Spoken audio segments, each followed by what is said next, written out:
tal? ¿Cómo les va? Otra edición más de Aciertos y Errores. Y bueno, antes de empezar el programa, quiero agradecer los llamados por el comienzo de este nuevo ciclo, nueva temporada de Aciertos y Errores, creo que la número 14, yo ya no tengo idea, porque la verdad que el tiempo pasa demasiado rápido. No solo eso, sino que ya estamos en febrero y con un montón de información. De hecho, la noticia que ha ocupado todos los medios esta semana fue el asesinato, el femicidio de Úrsula, ahí en la localidad de Rojas. En un ratito nomás vamos a hablar de esta temática con Gabriela Rojas Pérez, la amiga y colega, que viene a poner sobre la mesa una situación que lamentablemente en estos pocos días del 2021 ya lleva un montón de víctimas, ¿no? Vamos a ver eso también, y también vamos a tener la posibilidad de hablar con una doctora, digamos, que lleva adelante, viene junto con Amelia Franchi, es neuróloga y va a hablar sobre la temática del cannabis, ¿no es cierto? El tema del cannabis que está muy remanido, sencillamente porque si bien hay una ley que permite el cultivo para uso personal, uso propio, todavía no está muy claro la temática del cannabis dentro del ámbito medicinal. De eso nos va a hablar la neuróloga en un ratito nomás. También vamos a hablar de otras temáticas en cuanto a lo que va sucediendo, ¿no? Porque hay distintas situaciones que se van dando en los distintos distritos, ¿no? El caso más, si tiene novedoso, es el de 3 de febrero. ¿Por qué digo 3 de febrero? Este viernes, nosotros grabamos un día jueves, pero este viernes que acaba de pasar se iba a dar una noticia, si se quiere, relevante, ¿no? Porque deja de ser presidente del Consejo Deliberante de ese distrito, Sergio Iacobino, un hombre del Riñón de Valenzuela, va a ocupar un cargo dentro del Ejecutivo. Algunos todavía se preguntan si esta partida de Iacobino hacia el Ejecutivo es un premio o un castigo. Eso se verá con el transcurso de los días, con el transcurso del tiempo. Lo cierto es que el próximo viernes ya es un hecho la asunción del nuevo presidente del Consejo Deliberante de 3 de febrero. Estoy hablando del señor Carlos Benz, un hombre, digamos, que asumió y es parte de Cambiemos de ese distrito. Tiene un entramado bastante complejo el Cambiemos de 3 de febrero, que no escapa a todo el entramado del ámbito de la provincia de Buenos Aires, ¿no es cierto? Está en un debate permanente todo lo que tiene que ver con los liderazgos dentro de esa fuerza política que se emerge como la oposición, ¿no es cierto? Y también vamos a hablar de otros intendentes. En este caso, nosotros, ¿se acuerda que hace tiempo tuvimos la posibilidad de, durante las vacaciones, ¿no? Más precisamente de participar de la inauguración de la estación de Villa Adelina? Ahí estuvo el intendente de San Isidro, estoy hablando del señor Gustavo Pose, y decía hace un rato que hay un variopinto dentro de Cambiemos, ¿no? Pose también pertenece a Cambiemos, pertenece a un ala radical, pero va a ir a enfrentar dentro del ámbito de una elección interna del radicalismo al oficialismo radical que actualmente es parte de Cambiemos y, digamos, acompañó todas las políticas del otrora gobierno de Mauricio Macri, y hoy va a haber una interna.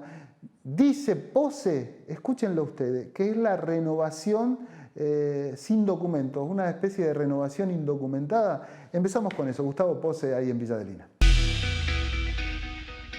Y en el caso de él, cuando la matriz que tenés cuando venís de ser militante social, político y sos intendente, esa matriz para la gestión es algo muy fuerte, muy importante. Estar tantos años a cargo de municipios que son municipios grandes, complejos, como el caso de lo que él llevaba adelante, vos te das cuenta que cuando están en la cancha tienen una ventaja comparativa que es para bien de la gente. Intendente, la última para usted. Sí. Es inminente ya la elección en el ámbito del radicalismo de la provincia de Buenos Aires. Ha tenido un crecimiento exponencial, digamos, la lista que va a encabezar usted, ¿no? Nosotros somos la renovación que no tiene número de documento, renovación que reúne antiguos movimientos con nuevos movimientos, viejas trayectorias, con nuevas incorporaciones al partido. Así que esperamos muy buenos resultados. Nos estamos desempeñando en el medio del marco de una pandemia, así que ingresamos a las cabeceras de cada uno de los pueblos, de las secciones, lo hacemos en campings, lo hacemos en lugares abiertos y esperamos, bueno, el mejor resultado. Pero queremos contribuir al sistema de partidos políticos, que en definitiva el radicalismo es patrimonio social, político, cultural de todos los argentinos. Todos los argentinos quieren el radicalismo, lo voten o no lo voten. Una especie de indocumentado dentro del radicalismo, lo dijo él, el hombre.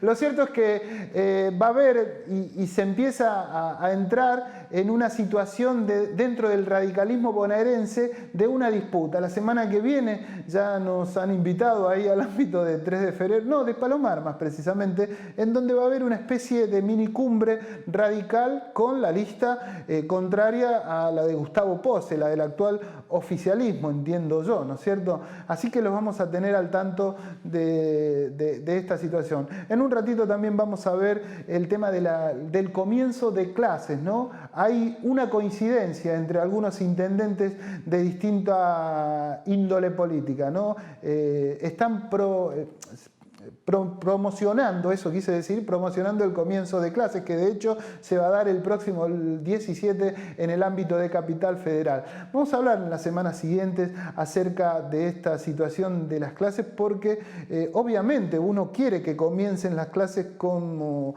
venía siendo hace tiempo, pero lo concreto es que estamos en una pandemia que todavía es crítica, ¿no? Y entonces eso pone los reparos y pone las miradas también de distintos lados en función de que aquellos quieren y otros que no quieren. Pero hay coincidencia entre algunos intendentes del conurbano. Estoy hablando de Moreira y el propio Valenzuela. Pero no me quiero ir del tema que le había anunciado al principio, el tema de Úrsula, ¿no es cierto? Nosotros hicimos un compilado o algo que usted ya escuchó, ¿no? Pero yo quiero introducir y que usted lo escuche nuevamente, porque lo habrá escuchado más de una vez en esta semana que acaba de culminar, el audio de pedido de ayuda de Úrsula horas antes de que perdiera la vida. Te juro, me siento muy... No voy más, amiga, no voy más, te juro que estoy muy triste. Ay, amiga me dijo que me va a matar, no aguanto más. Casi me quebró la mano, amiga, no puedo mover la muñeca, te juro. Ay, me hizo muy mal, me quiero ir de acá, amiga. Tengo mucho miedo. Me arrancó todos los pelos, me recabó a palo, amiga. Se enojó conmigo porque tienen que trasladar a la mamá a Buenos Aires. El loco me está mirando, yo estoy afuera del hospital arriba del auto porque me dijo que si me bajaba me va a cagar a palo delante de todo. Ahí viene, amiga. La verdad que el audio de Úrsula es conmovedor, no digo nada nuevo, lo cierto es que esta situación, digamos, que planteaba en el audio también era un pedido de ayuda, no solo a la amiga, sino pedido de ayuda que venía haciéndolo hace mucho tiempo, y después con el diario del lunes uno se da cuenta que falló todo, digamos, falló todo, todos los organismos que pudieron haberla contenido no la contuvieron, todo. Bueno, no quiero hacer un discurso remanido porque ya esto habrán escuchado mucho a lo largo de esta semana, que tuvo esta noticia como protagonista, pero hay que decir también que esta situación que se generó tiene que ver con una situación más grave aún. La cantidad de femicidios que se han producido durante este periodo corto del 2021 es aberrante. Y bueno, nada, me acompaña en este bloque, como lo dijimos, la colega, amiga, querida Gabriela Rojas Pérez, y me pareció adecuado que sea ella quien introduzca sobre esta temática, que es una fuerte defensora de estas situaciones de derechos de las mujeres, ¿no es cierto? Y bueno, nada, Gaby, gracias por tu presencia aquí, ¿eh? Buenas noches, señor Correa, muy buenas noches a todos. Yo diría que el audio es desesperante. Y si usted me pregunta, yo creo que cuando fallamos consecutivamente durante tantos años y durante tanta historia, ya la falla se convierte en una acción deliberada. Porque básicamente la cantidad de femicidios que sufre la República Argentina y que sufre en realidad América y el mundo, porque esto no divide ni clases sociales, ni países organizados, ni países civilizados. Tiene que ver con ni más ni menos el ejercicio del poder sobre el más débil.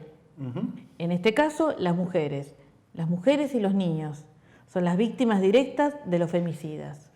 Pero además cuando en estas situaciones interviene directamente el Estado una y otra vez, uno dice, ¿cuántas veces pueden matar a una persona? ¿Cuántas veces pueden matar a Úrsula y cuántas más vamos a ver que la matan y que la niegan? Porque precisamente el femicidio también tiene que ver con la negación de derecho, con la negación de presencia, con la negación de existencia de ese cuerpo femenino, de esa mujer, o disidencias, porque las disidencias también sufren la violencia, ¿no?, que se instala, y en este caso de la policía. Porque si nosotros empezamos a leer información, ¿de qué nos damos cuenta? Que a esta altura del año tenemos un femicidio cada 22 o cada 15 horas, 44 a esta altura. Son números. Usted piense que cada uno de esos es una persona. Piense que esa voz, la voz de Úrsula, puede ser la voz de cualquiera de nuestras vecinas, de nuestras hijas, de nuestras hermanas. Digo, porque estas situaciones, cuando se empiezan a generar, son relaciones totalmente tóxicas, construcciones que se van dando.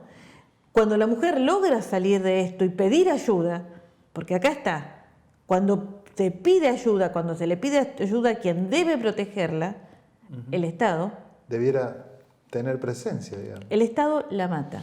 Hay muchísimos casos de femicidios que se han realizado con el arma reglamentaria de los policías. Claro. Porque los policías, en esta cuestión corporativa que han tenido siempre en los casos de gatillo fácil, en los casos de femicidio, protegen al compañero, protegen, y la mujer debe una y otra vez denunciar, revictimizar ese lugar en el que es víctima, contándolo una y otra vez, y los lugares creados incluso para protegerla, como la comisaría de la mujer, tampoco la reciben la denuncia. Hay un dato, ¿no? Yo te escuchaba y me quedé pensando, porque la semana pasada tuvimos la posibilidad de hablar con Horacio Pietragala, que es el secretario de Derechos Humanos, que estuvo en San Martín, y la verdad es que vino por el homenaje que se hizo por el tema de la masacre de Carcova, en donde hubo involucrados a personas de la policía. Sí, sí. En ese reportaje con Pietragala hablábamos acerca de la situación que había tenido el propio Facundo. ¿Te acordás, Facundo, que desapareció y en donde se involucró a la policía también? Digo, ¿no será hora de que haya yo no sé, pero alguna instancia que el Estado tome a cuenta para ver la calidad y capacidad de los policías en cuanto a cumplir ese rol, digamos, porque la policía nos debe cuidar, no nos debe matar, creo. Lo que pasa es que yo creo que, lamentablemente, en muchos fallos judiciales no se toma en cuenta que el uso de un arma, y aunque sea remanido pagada por todos, porque es el arma del Estado, que manejan los policías, que son las que después asesinan a los nuestros, digo, debería ser un agravante. Ese hecho debería ser un agravante. Y no lo es considerado muchísimas veces. Pero además no debemos olvidarnos de la pata judicial y de los tiempos judiciales, porque la justicia no es un hecho aislado en esto, porque la justicia responde a esa estructura patriarcal que protege y que cuida, entre comillas, en algunas situaciones, pero en la mayoría de las denuncias de las mujeres contra hombres, y cuando esos hombres son parte de un poder establecido como policías, como empresarios, no actúa inmediatamente, no protege, no aísla, no encarcela. No encarcela, entonces no hay protección sobre las víctimas. Tal cual. En el caso puntual de Úrsula, la investigación lleva a la conclusión de que el propio femicida habría sido informado por alguien de adentro, inclusive hasta un familiar. Un familiar le habría informado de que le habían hecho la denuncia. Y quizás eso lo haya enardecido más al hombre. No justifica absolutamente nada, obviamente. Yo estoy diciendo cómo fueron los hechos, ¿no? Digamos, algo que debió funcionar en una denuncia de una forma, funcionó de la manera totalmente distinta, digamos. O sea, avisándole a la persona que había sido denunciada, y esta persona tomó cartas en el asunto por propia mano y la mató a la chica. Digo, tendría que haber funcionado al revés. Me parece que tendrían que haber ido a buscarlo y decirle, bueno, detenerlo. La verdad es que, bueno, uno ¿sabe de lo que está hablando usted? O todo el relato que usted está haciendo es el relato de la impunidad. Es ni más ni menos que el relato de la impunidad. Ay, discúlpeme, pero de la impunidad que existe en estos estratos. Los estratos de las fuerzas de seguridad y los estratos de la justicia. son espacios impunes y en esa impunidad caen las víctimas. ¿Por qué todo Rojas sale como sale enardecido? Y además, la fuerza de seguridad, la policía bonaerense, ¿cómo actúa? Reprimiendo. ¿Y cómo reprime? Tirando los ojos. No, una práctica que habíamos visto en Chile. Que habíamos visto en Chile. De la policía tirándole a una chica que estaba protestando y que ni siquiera tenía ningún tipo de intención. Digamos, le mataron a una amiga, digamos. Le matan a una amiga. ¿Y sabe qué es lo que pasa constantemente? Es este pedido constante a los que son víctimas, a los que hemos sido víctimas, a todas las víctimas en general, ¿no? De actuar por las vías legales, de actuar moderadamente, de ser políticamente correctos. Disculpe, a la madre le mataron la hija y sin embargo uno sigue intentando razonar con estructuras patriarcales que no responden, porque son de una u otra manera las que nos terminan matando. Entonces la reforma, el cambio, las redes de contención de seguridad van a tener que empezar a ser otras, va a tener que actuar el poder político, indudablemente, pero con acción. No solamente con palabras o lugares sino que con una acción clara e inmediata sobre cada caso, si no nos van a seguir matando. El presidente lo dijo en una especie, lo cruzaron ahí las chicas que estaban manifestando y él dijo que hay que tomar cartas en el asunto. Ojalá realmente sea de esta forma, ¿no es cierto? Y que, bueno, que esta situación de femicidios termine de una vez por todas, es lo que uno anhela, digamos, pero nada indica que vaya a minorar, o sea, a mermar a corto plazo, ¿no? Lamentablemente. Y que todos nos quede en la memoria el audio de Úrsula pidiendo ayuda y que todos sepamos que absolutamente nadie la ayudó, lo cual implica que hay muchísimos responsables de la muerte de Úrsula, del asesinato de Úrsula, y que de una vez por todas estamos esperando que cada uno de ellos pague por su irresponsabilidad, por su protección, por su no acción. Gracias, Gaby. Gracias. Me vino a la mente las veces que viniste a hablar de casos de mujeres que han sido asesinadas, lamentablemente, ¿no? Totalmente. Espero, o sea, que vengas para otra cosa la próxima vez. Ojalá. Nosotros vamos a una pausa. No, mire, vamos a retomar algo, porque decía recién que estuvimos en lo que tiene que ver con la masacre de Carcova, en un homenaje que se hizo, y nosotros mostrábamos las imágenes la semana pasada. Pero tuvimos la posibilidad de hablar con el diputado nacional Leonardo Grosso. El hombre hacía una revisión a cuenta de lo que se estaba llevando ahí adelante, pero también hablamos de política, hablamos de muchas cosas que escuche atentamente, porque él hace esto fue antes del caso de Úrsula, ¿no? Yo lo pongo en situación. Lo concreto es que él empieza hablando de las fallas de la justicia en función de una masacre que ya cumplió 10 años. También habla de política un poquito, un ratito. Escuchen al diputado Leonardo Grosso. Diputado, 10 años se cumplieron de la masacre de Carcova y hoy hay un evento, digamos, que está llevando adelante todo el barrio, ¿no? Sí, hoy como todos los años es el homenaje en este modo burbuja por la pandemia, pero homenaje al fin, donde pedimos justicia por los pibes. Todavía no se ha realizado el segundo juicio y todavía no está condenado quien fusiló por la espalda a Franco y Mauricio. Hoy en este caso con la Municipalidad y la Secretaría de Derechos Humanos señalizando la Plaza de Carcova como sitio también de la memoria para traer la memoria al barrio para que estas cosas tan terribles que nos pasaron hace 10 años acá unas cuadras no vuelvan a pasar más. No sé. Cuesta creer, digamos, que un hecho tan dramático como este lleve tanto tiempo y no se haya resuelto aún, ¿no?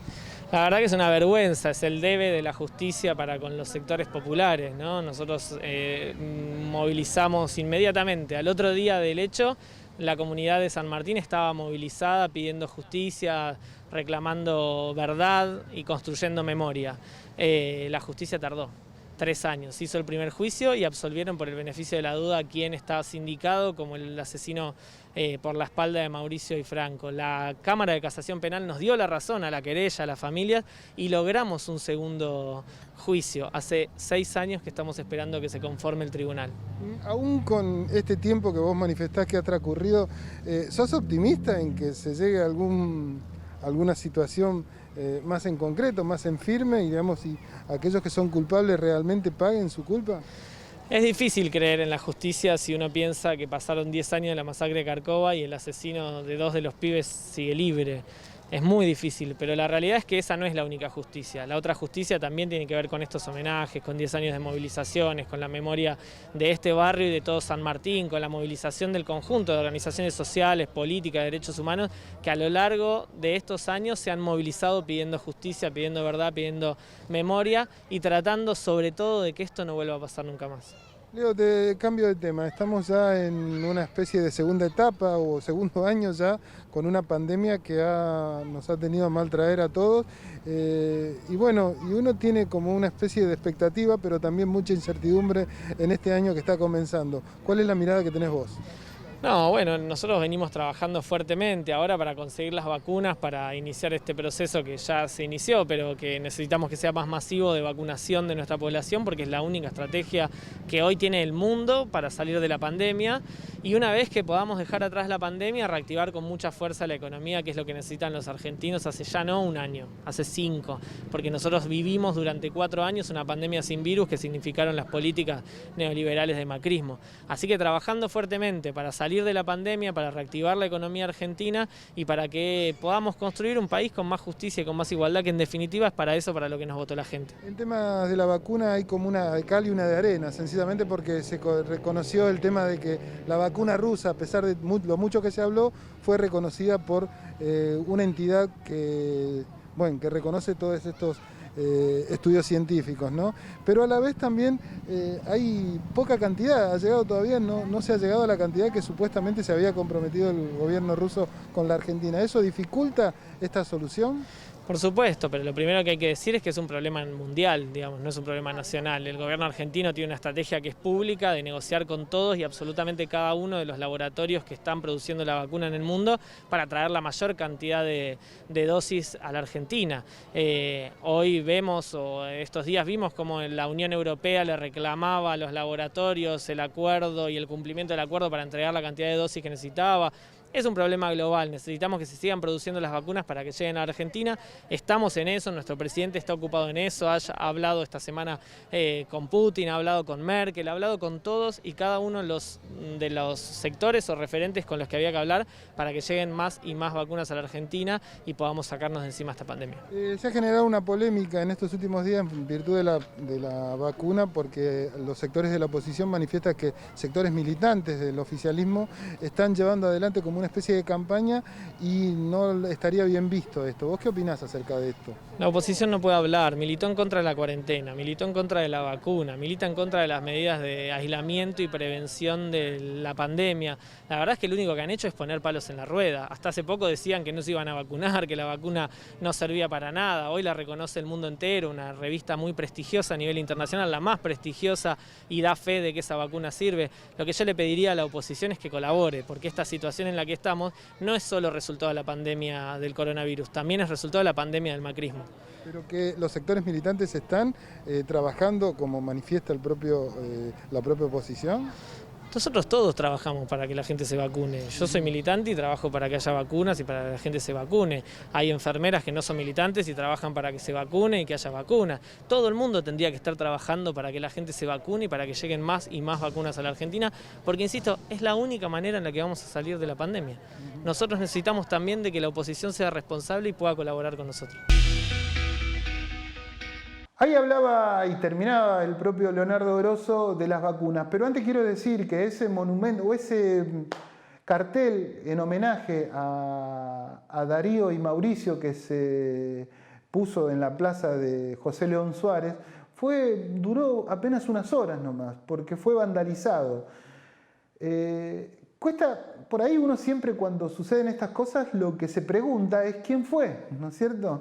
Entonces es llamativo pensar que hayan sido los pibes, ¿no es cierto?, que no sé, que fueron, en definitiva, también tenía que ver con una situación que ponía en evidencia la situación indefensa de ese sector de la sociedad, ¿no es cierto?, y en particular de los pibes y de los barrios más humildes. Así que habrá que investigar, ¿no? Creo que hay maneras, debe haber cámaras ahí para ver quién vandalizó ese cartel, ¿no es cierto?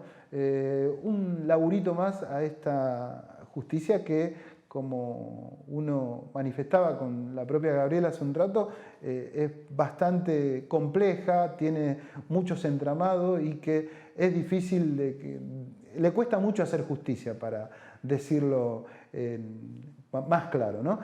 Tuvimos la posibilidad nosotros de hablar también, como Leonardo ahí manifestaba, el tema de las vacunas, algo que viene a maltraer, ¿no es cierto? O en definitiva es una situación que es comida constante para todos, ¿no? Uno habla de las vacunas, por lo pronto nosotros ponemos el link ahí abajo en donde usted puede acceder para anotarse a la vacuna, al menos en el ámbito de la provincia de Buenos Aires. Todavía yo no tengo claridad, al menos en vecino lugar que es Capital Federal, no sé cómo es la inscripción, hay muchas situaciones.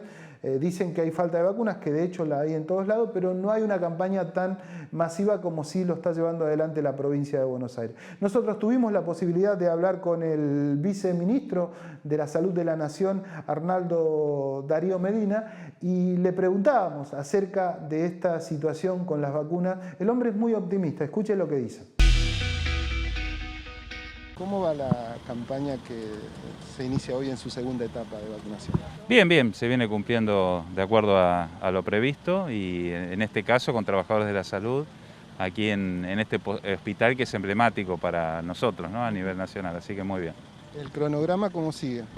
Bueno, ahora esperando la llegada de nuevas primeras dosis, estas que llegaron ahora son segundas dosis que llegaron el sábado y en la medida que vayan llegando más dosis y que se habilite para mayores de 60 años, que todavía no está habilitado, comenzará después de los trabajadores de la salud, fuerzas de seguridad, mayores de 60 años, población en riesgo, y después distintos grupos esenciales. La última, hay mucha incertidumbre en función de cómo va a ser la vacunación, digamos, porque la cantidad de vacunas que llegan sí se van a poder aplicar en tiempo y en forma, digamos, ¿no? Sí, es decir, hay contratos firmados y estamos esperando con el cumplimiento de esos contratos. A medida que van llegando la vacuna se van a ir aplicando, ¿no? ¿Están en condiciones de aplicarla en el tiempo correcto? Sí. Va a llevar unos meses. Muy bien, gracias. Te presentamos Doctoros de PIM, un servicio de nuestra obra social, por el cual podés comunicarte con un médico a través de videollamadas las 24 horas del día, los 7 días a la semana. Baja la aplicación y sumate a la telemedicina a través de tu consulta médica online, sin salir de tu casa. OSDEPIM, te estamos cuidando. Si usted tiene un problema jurídico, no lo dude. Consulte a un abogado matriculado. Se lo aconseja el Colegio de Abogados de San Martín. Llame al 4754-2139, Avenida Ricardo Balbín, 1750 San Martín. Viví tu ciudad. Verano al aire libre en San Martín. Del 4 de enero al 7 de marzo, todo gratis en los barrios. Consulta la agenda completa en sanmartin.gov.ar. Disfrutemos y cuidémonos entre todas y todos. San Martín, Estado presente.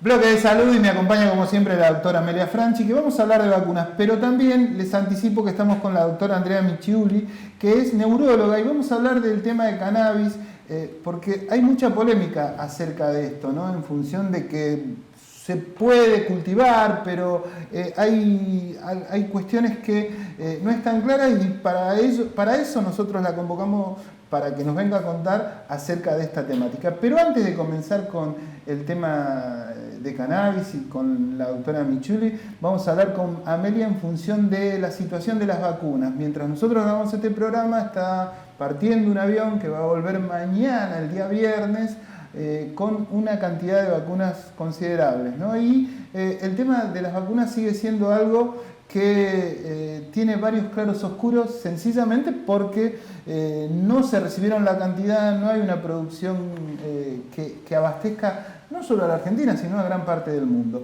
Pero de eso la que sabe es Amelia. Así que, Amelia, gracias por tu presencia acá. Y bien, así que contanos un poco. Te cuento en principio que el avión que partió ayer, miércoles, llega mañana. No se sabe la cantidad todavía. Se dice que 400.000. Podría llegar a ser más, pero no se dice de la todavía. Primera dosis, ¿no? De la primera dosis. Pero lo interesante es que llega también 580.000 de AstraZeneca. ¿Te acordás Oxford, AstraZeneca? Bueno, que se hace acá en Garín, que se produce en Garín y que se envasa en México. Van a llegar 580.000 dosis.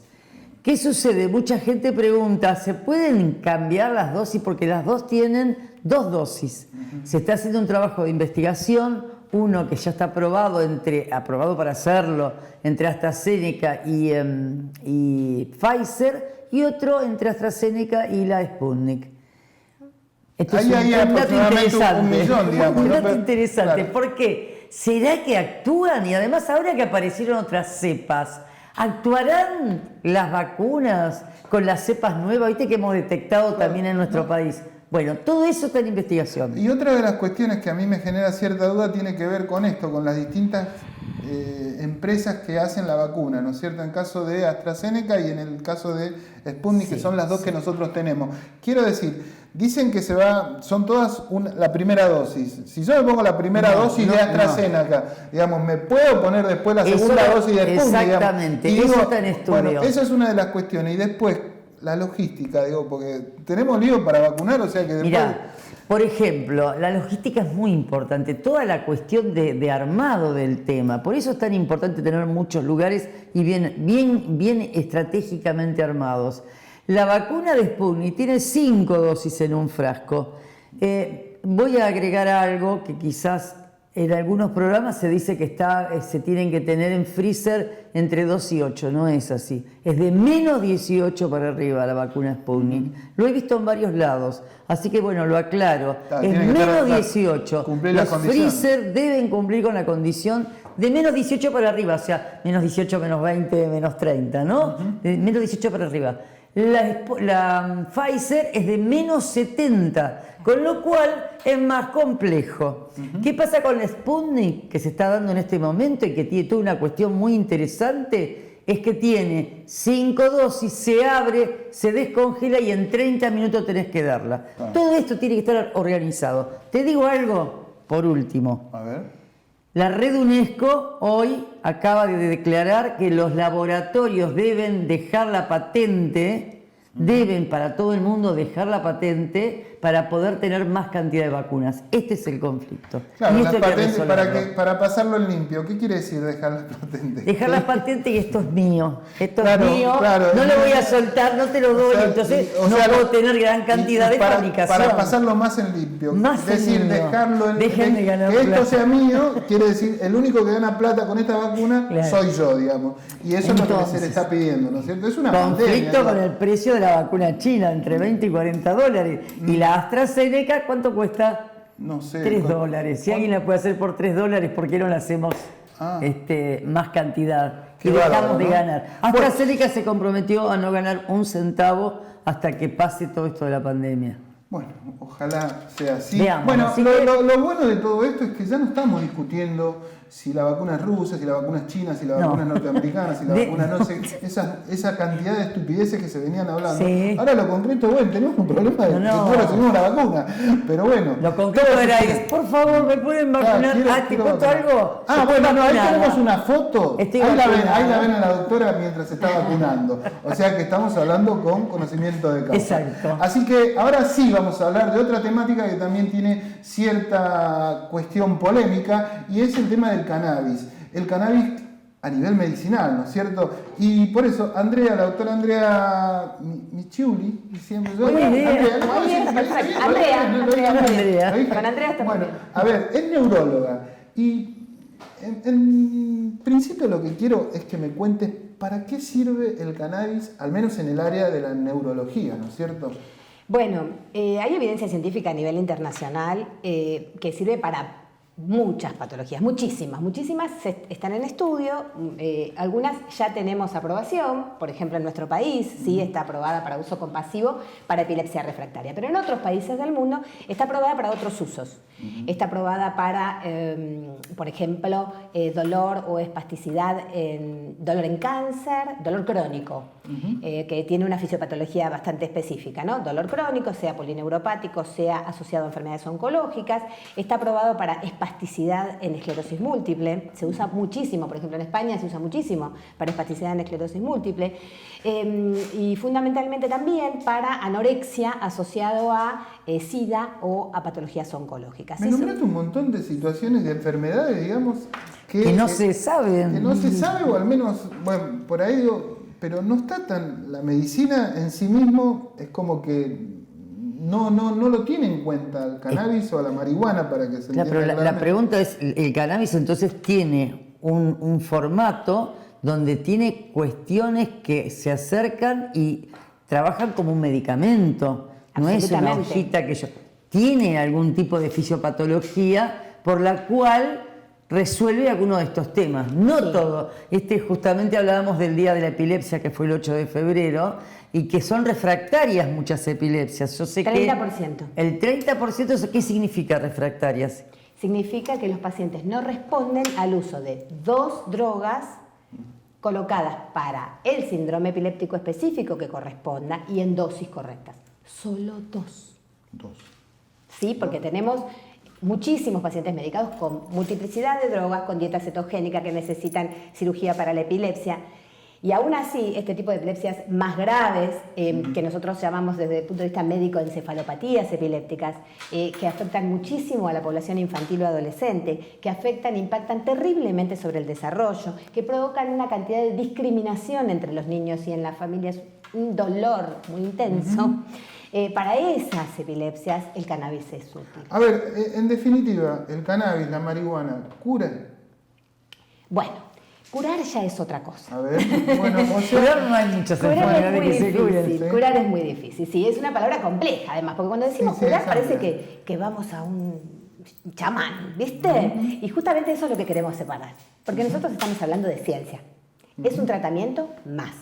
Nosotros ahora podemos decir, después de todo el recorrido que tuvieron las mamás con su dolor por sus hijos, mamás de trastorno de espectro autista, mamás de, bueno, por supuesto el trastorno de espectro autista, maravillosamente andan con cannabis.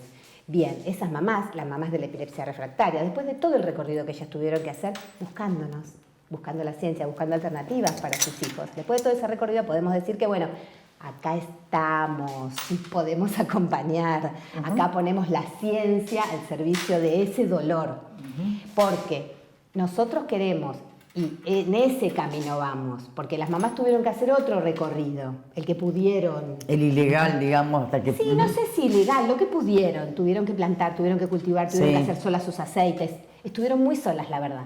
Entonces, bueno, hicieron este recorrido, pero la organización desde la que yo actúo, digamos, y con la que yo trabajo y me identifico, CAMEDA, Cannabis Medicinal de Argentina, tiene un recorrido de ya casi 6 años de un grupo de médicos, papás de chicos con epilepsias y con otros trastornos que necesitaron hacer este recorrido y que buscaron la ciencia para esto. Quieren calidad, siempre lucharon por la calidad de uso médico. Y seguridad, además. Y seguridad, calidad y seguridad de tipo farmacéutico.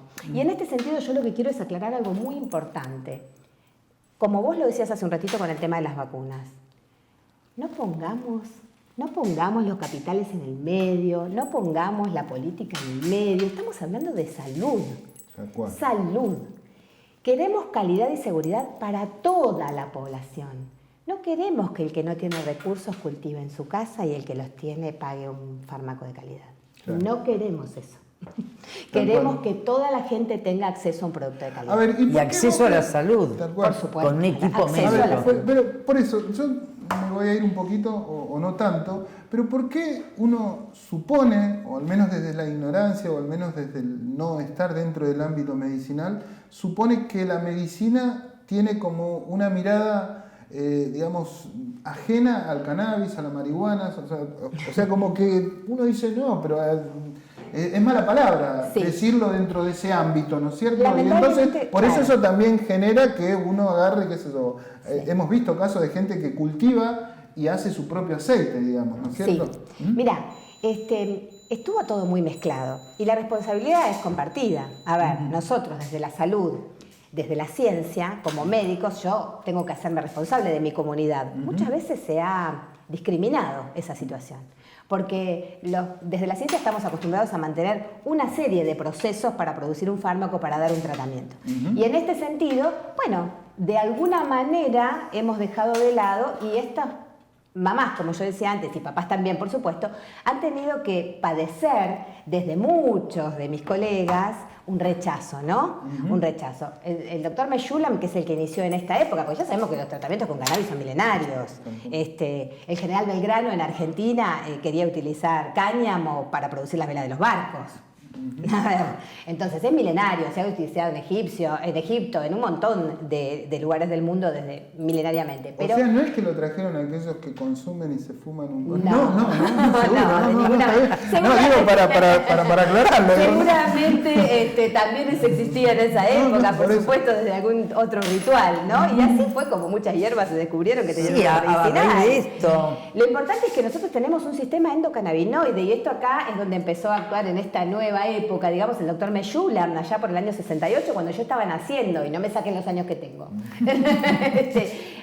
Por allá ya el doctor Meshulam iba con su paquetito por los colectivos a riesgo de que lo llevaran preso por consumo de marihuana. Claro, y así empezó todo este tipo de investigación, este camino, donde, bueno, la ciencia rechazó desde algún lugar, por miedo, por temor, por desconocimiento, por lo que fuere, y bueno, hoy ya sabemos que existe un sistema endocannabinoide, que existen cannabinoides endógenos que nuestro cuerpo produce, sabemos que tiene interacciones con otros sistemas, sabemos que es un neuromodulador. Esto es lo importante, que es un sistema neuromodulador, y como neuromodulador modula otros sistemas, que los receptores están fundamentalmente en el sistema nervioso central, y por eso yo me ocupo de esto. ¿Qué significa neuromodulador para las personas que nos escuchan? Significa porque quizás no entiendan el término. Perfecto, sí, gracias. Significa que todo lo que nosotros tenemos escaso actúa para subirlo. Y todo lo que tenemos mucho actúa para bajarlo. Es bien. Equilibrador. Lo modula. Claro, exactamente. Pero ojo, porque tiene muchísimos componentes la planta de cannabis. Muchísimos componentes, más de 500 componentes. No solo cannabinoides, terpenos, flavonoides. Cada uno tiene distintas acciones. Y nosotros en este momento estamos utilizando para epilepsia refractaria, en este país, solamente está autorizado para epilepsia refractaria, para uso compasivo, y uno de los componentes que es el CBD. Los pacientes con epilepsia refractaria no pueden usar THC. Claro. Clarita, esto doctora, es clarísimo. Andrea, te agradezco mucho tu presencia acá en nuestro programa, ha sido muy clara, y sobre una temática que obviamente se está hablando mucho acerca de la liberación para que puedan plantar. Hay gente que está detenida inclusive por haber plantado en su casa, en sus hogares. Algunos dicen para consumo personal, otros dicen para cuestiones medicinales. Lo cierto es que la idea de la presencia de la doctora aquí tiene que ver con eso, con que la medicina se haga cargo de esta cuestión para que no cualquiera agarre y haga cualquier cosa, ¿no? Me parece que parte de esa es la cuestión, ¿no? Y tenemos para varias veces más para invitarla, porque con gusto. Vamos a ver cómo continúa la situación. Es asesora de Cameva, lo dijo ella. Camela, que es una organización que está trabajando en pos de el cannabis medicinal, ¿no? De calidad. De calidad. Gracias, Andrea. Muchas gracias. Gracias por la invitación. Nos vemos la semana que viene. Nos vemos. Dale. Bueno, nosotros vamos a una pausa y continuamos con este Ciertos y Errores del día de hoy.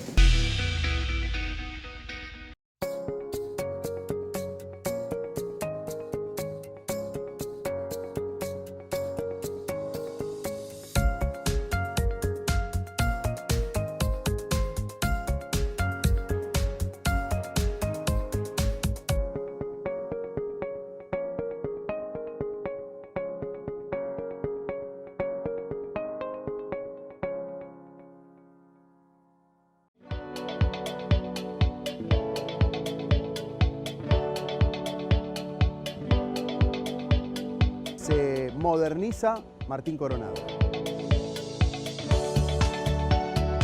Y siempre todo lo que sea renovación es muy bueno. Hacía falta porque las veredas están rotas, antiguas, lo vamos a disfrutar.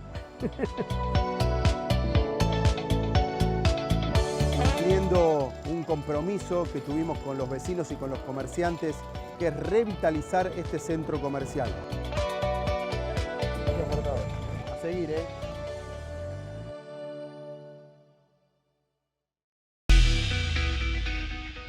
Empezamos a irnos en este aciertos y errores del día de hoy, no sin antes hablar de una temática que también tiene a mal traer a muchos habitantes, ciudadanos, tanto de Buenos Aires, en particular del conurbano bonaerense, y tiene que ver con la temática de la inseguridad, ¿no es cierto? O seguridad, digamos, que va acrecentando. Ya lo escuchábamos la semana pasada con el padre Pepe.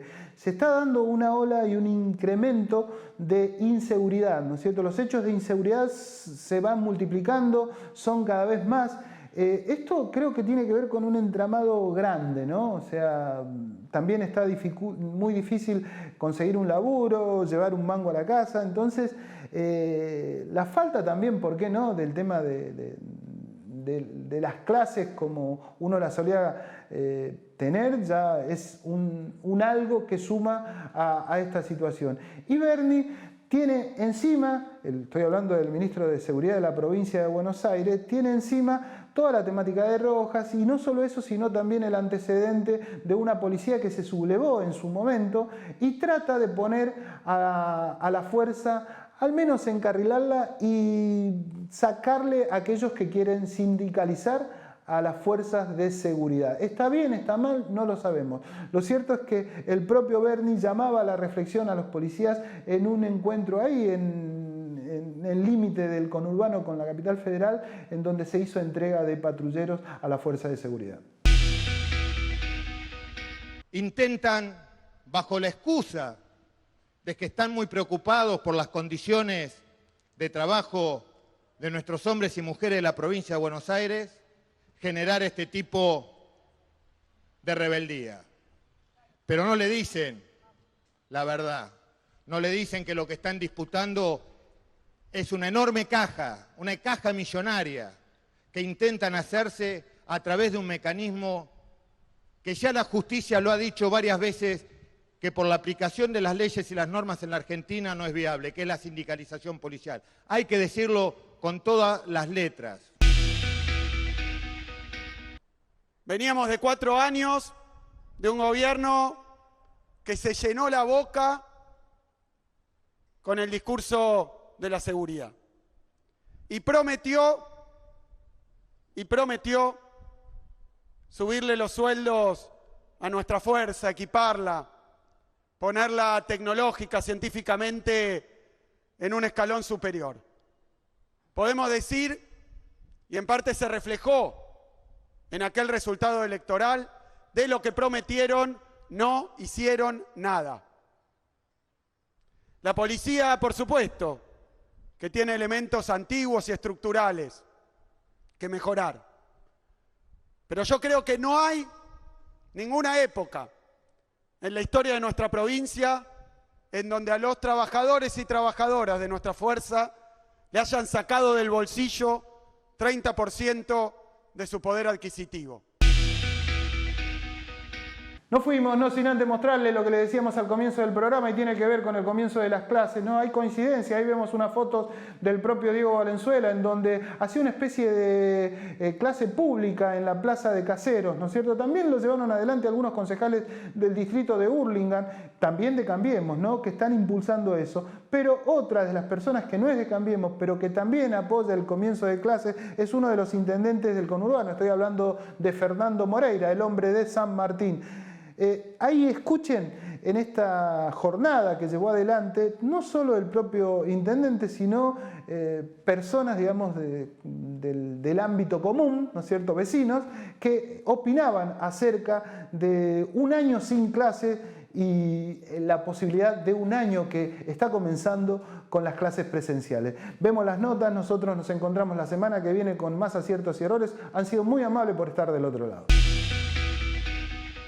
Estamos ya en la segunda semana donde está funcionando el programa Conectar de Nuevo, que tiene que ver con el objetivo de acompañar a los chicos y chicas de San Martín, que el año pasado, por motivo de la pandemia, donde las clases se realizaron de manera virtual y muchos quedaron desvinculados, no pudieron conectarse o por distintos motivos no pudieron seguir con la virtualidad como estaba pautada. Bueno, nosotros estamos haciendo en 40 puntos de San Martín el acompañamiento a esos chicos y chicas para que cuando vuelvan las clases tengan una preparación previa y todo aquello que perdieron el año pasado lo puedan compensar para poder hacer un retorno exitoso a las clases. Soy la mamá de Patricio, lo traigo porque está bueno que aprendan un poco más, ya que el año pasado estuvieron con, principalmente el mío, poco contacto con su maestra.